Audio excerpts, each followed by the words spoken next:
సెలయేళ్ళు పారుతుంటే ఓ పిల్ల ఎదగులుగుతుండే లోన నదులన్నీ కలిసినట్టు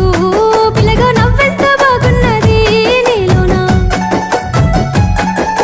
గాజుల సప్పులు గలుగల్లు మోగంగా గజ్జెల పట్టీలు గంటేసి ఆడంగా వరిగడ్డి మోపు ఎత్తి